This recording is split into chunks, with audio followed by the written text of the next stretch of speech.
Agora em 2020, o filme Scott Pilgrim Contra o Mundo comemora uma década de vida e pensando nisso, eu decidi fazer esse vídeo comentando sobre a obra como um todo.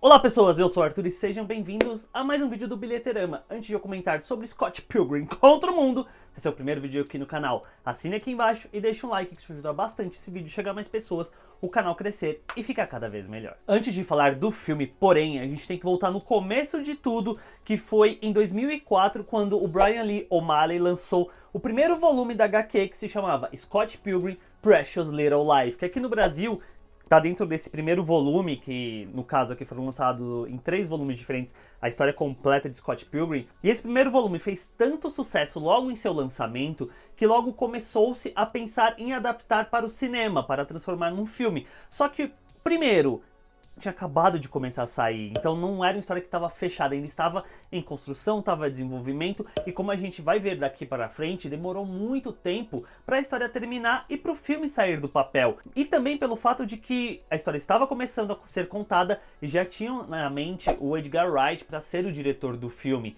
E ele era um diretor, assim, em 2004, bem estreante, porque até aquele momento ele havia apenas dirigido Todo Mundo Quase Morto. Foi o primeiro filme dele, mas o Edgar Wright estava na boca da galera e pensaram nele para dirigir a adaptação de Scott Pilgrim. E ele apenas não dirigiu logo em 2004, porque logo em seguida ele queria fazer o Chumbo Grosso, que é a segunda parte da trilogia do corneto dele, porque senão provavelmente ele tinha pego para fazer Scott Pilgrim naquela época. You guys are so amazing. O fato mais curioso da adaptação de Scott Pilgrim é justamente esse tempo de produção, pré-produção, produção gigantesco que o filme teve, porque, como eu já disse, ele foi começado a ser pensado em 2004. O Edgar Wright foi fazer os outros projetos dele e quando ele voltou para assumir a cadeira de direção, a HQ ainda não tinha sido terminada, o Brian O'Malley não tinha terminado ela. Então foi um momento em que eles olharam para o que eles tinham até então e aí o roteiro do filme teve que seguir um caminho próprio, que é algo que acaba sendo bem interessante depois que você assiste o filme e você lê a HQ, você vê como são obras que têm a personalidade parecida, mas elas seguem por caminhos diferentes. Um outro detalhe é que desde 2004, quando Edgar Wright foi cogitado para ser o diretor, ele já tinha em mente quem ele gostaria que fosse o Scott Pilgrim, que no caso era o Michael Cera, que naquela época ele ainda era bem pequenininho, ele estava fazendo a série Arrested Development, só que, como eu disse, foi um processo que demorou tanto para o filme começar a ser gravado e tal, que deu tempo do Michael Cera envelhecer e ter uma idade para conseguir fazer o Scott Pilgrim, que foi a escolha no final das contas que o Edgar Wright queria, que acabou se concretizando. God, if your life had a face, I would punch it. Yeah. Wait, what? E aproveitando que eu tô falando do elenco, é até legal puxar essa questão do elenco estrelado que tem, porque lá em 2010, muitos desses atores que estão dentro do filme, eles estavam meio que em começo de carreira, tinha alguns que já eram conhecidos por alguns papéis no passado, tinham outros que iam ficar conhecidos posteriormente, mas o mais engraçado de tudo é que como foi um filme que teve um processo de pré-produção, produção muito longo, o elenco havia sido escolhido 2 anos antes das gravações começarem. E aí a gente tem a Mary Elizabeth Winstead, que é a Ramona, que depois disso ela ainda foi fazer A Coisa, ela foi fazer a Rua Cloverfield 10, ela agora em 2020, ela é a caçadora em Aves de Rapina. Tem a Aubrey Plaza também, que ela tava no comecinho da carreira dela, fazendo ali Parks and Recreation. A Alison Pill, que depois veio fazer The Newsroom, até mesmo a Mae Whitman, que depois de Scott Pilgrim ela fez As Vantagens de Ser Invisível, hoje em dia ela tá em Good Girls. Também tem a Brie Larson, que naquela época ela ainda era cantora, tava no começo de carreira como atriz mesmo, aí depois ela ganhou o Oscar, hoje em dia ela é conhecida como a Capitã Marvel. Um outro que é conhecido pelo MCU, que na época do lançamento do filme ainda não tinha se tornado o Capitão América, era o Chris Evans, que tinha acabado de fazer o Tocha Humana no Quarteto Fantástico, aí ele fez Scott Pilgrim, depois virou Steve Rogers, o próprio Brandon Routh, que tá lá como Todd Ingram, que é o cara vegetariano, o cara vegano, no caso, ele antes havia feito Superman o Retorno do Bryan Singer lá de 2006, então é muito engraçado ver hoje em dia, 10 anos após o lançamento de Scott Pilgrim, e ver esse elenco que hoje em dia está muito conhecido por diversos outros papéis, sendo que lá no começo eles ainda não eram tão conhecidos assim. Casting was very interesting because, yeah, we were looking at the pictures and then looking at the actors and, gauging the performance, gauging the look, and it was a weird balance. E o filme, segundo o próprio Edgar Wright, pode ser considerado um lutizical, que pelas palavras dele seria uma mistura entre musical e lutas, que levou com que parte da equipe se reunisse 8 semanas antes das gravações começarem, para eles passarem por todo um processo de treinamento físico, tanto para sequências de luta, quanto para sequências de música mesmo. E a parte das coreografias de luta ficaram a cargo do coordenador de dublê, Brad Allan, que foi uma sugestão do Guillermo del Toro, e o Brad Allan já havia trabalhado anteriormente com o Jack Chan. Porque como o próprio Edgar Wright fala em Making Off do filme, que é algo que ele trouxe para dentro do Scott Pilgrim, é a mentalidade de musical, porque chega um ponto em que apenas conversar já não consegue passar mais a expressão, o sentimento daquela situação em que aqueles personagens se encontram. Então eles cantam, que é meio que para conseguir passar toda essa emoção que eles estão sentindo, só que os personagens que estão ao redor, eles não necessariamente são afetados por esse fator musical. Para eles aquilo é normal, e foi isso que ele trouxe para dentro do filme, só que em vez de ser cenas musicais que tem dentro do filme, mas não é ninguém parando e cantando seus sentimentos, são eles demonstrando isso através de sequências de luta. E é um filme que se beneficia muito do caráter do Edgar Wright como diretor, que em 2004 ele já tinha uma assinatura bem forte por causa de Todo Mundo Quase Morto, mas depois que ele fez Chumbo Grosso também e veio a dirigir Scott Pilgrim, isso ficou ainda mais claro, porque ele é um diretor com um timing cômico muito forte, principalmente em termos de montagem, que é uma montagem muito ágil, muito dinâmica, e a HQ do Scott Pilgrim, ela já tem essa personalidade muito forte, muito marcante, porque é uma HQ que usa muita referência da cultura pop de uma forma geral, tanto de filmes, quanto de séries, quanto de próprios quadrinhos, games, ele traz tudo isso pra dentro da sua personalidade, mangás também, animes, e o Edgar Wright pegou todas essas referências e condensou dentro do filme, trazendo a sua personalidade, principalmente nas sequências de montagem, que é um filme que em determinados momentos você percebe que ele tem que ser muito bem pensado na pré-produção, porque muito desses efeitos que a gente vê durante o filme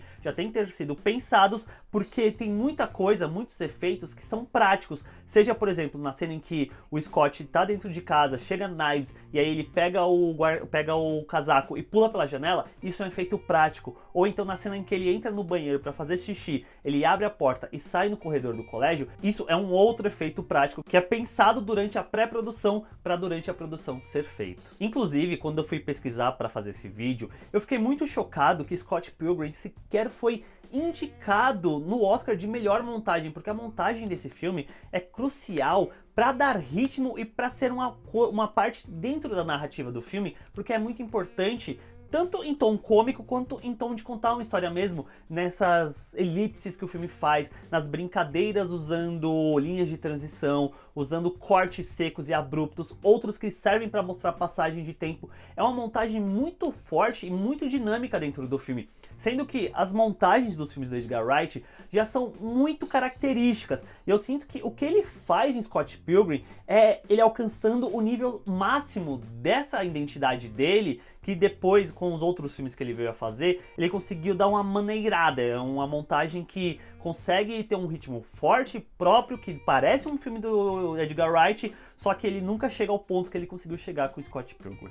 E uma curiosidade sobre a trilha sonora que envolveu um esforço do Edgar Wright é que a HQ ela tem muita referência a videogame. O Edgar Wright queria trazer isso pra dentro do filme também, usando a trilha sonora de Legend of Zelda: A Link to the Past. E para ele conseguir usar a trilha sonora, já que a Nintendo é conhecida por ser muito protecionista com as suas obras, ele escreveu uma carta e mandou lá pra galera da Nintendo explicando por que ele queria usar a trilha e por que era importante para ele que a trilha fizesse parte da história dentro do filme. E aí no final das contas é que ele conseguiu trazer isso pra dentro do filme, e é muito legal quando você tá assistindo Scott Pilgrim e você escuta a musiquinha e fala, eu conheço essa musiquinha, é a musiquinha de Zelda. Ou seja, foi em parte graças ao esforço, por assim dizer, do Edgar Wright de ir lá, escrever uma carta e conseguir convencer os acionistas da Nintendo a liberarem os direitos.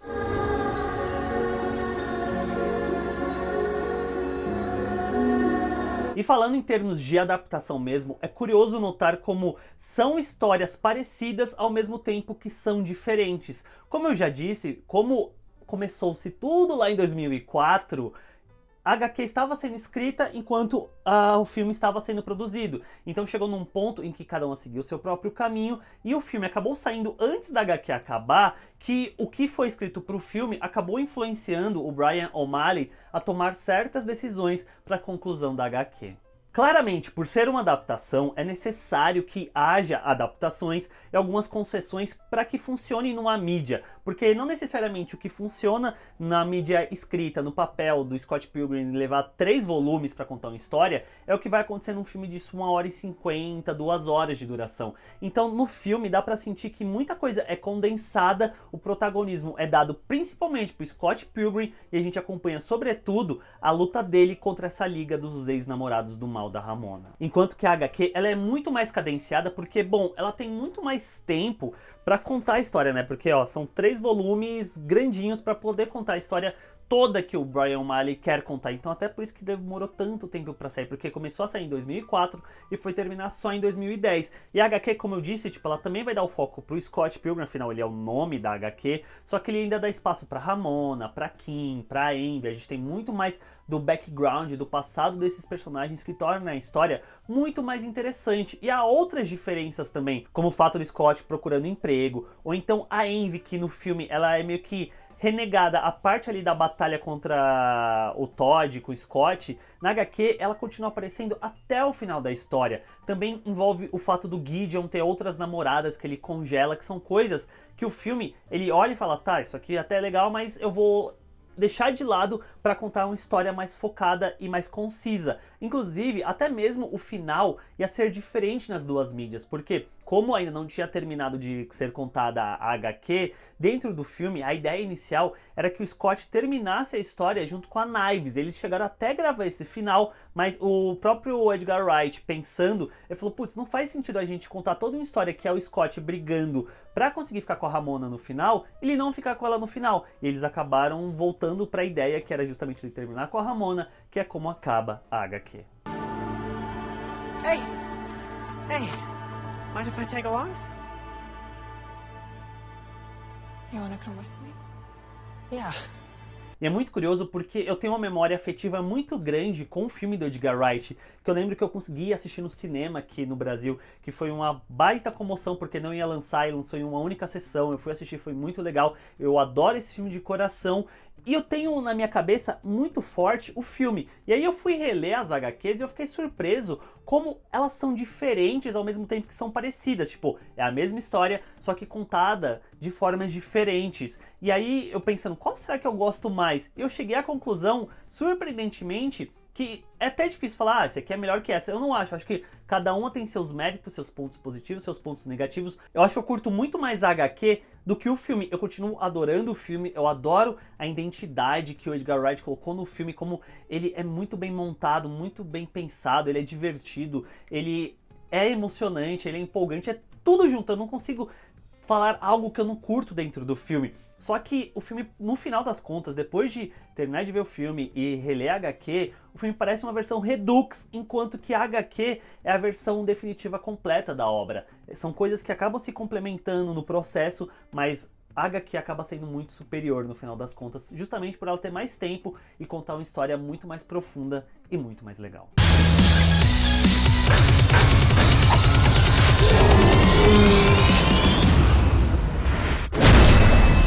Scott Pilgrim vs. The World. E é isso, pessoas, esse é meu vídeo especial de 10 anos sobre o filme Scott Pilgrim. Aproveitei e comentei sobre a HQ, sobre o processo todo. Vocês gostaram, não gostaram? Vocês gostam de Scott Pilgrim? Vocês gostam mais do filme ou da HQ? Deixa aqui embaixo nos comentários que eu quero saber. Não se esqueça de se inscrever no canal clicando na bolinha aqui do ladinho para não perder nenhum dos próximos vídeos. Aquele like aqui embaixo, como eu já disse, ajuda bastante o canal a crescer, chegar a mais pessoas e ficar cada vez melhor. E se vocês ainda não me seguem nas redes sociais, só seguir aqui embaixo e clicar no sininho para receber as notificações dos próximos vídeos. Beleza, gente? Até o próximo vídeo então. Tchau!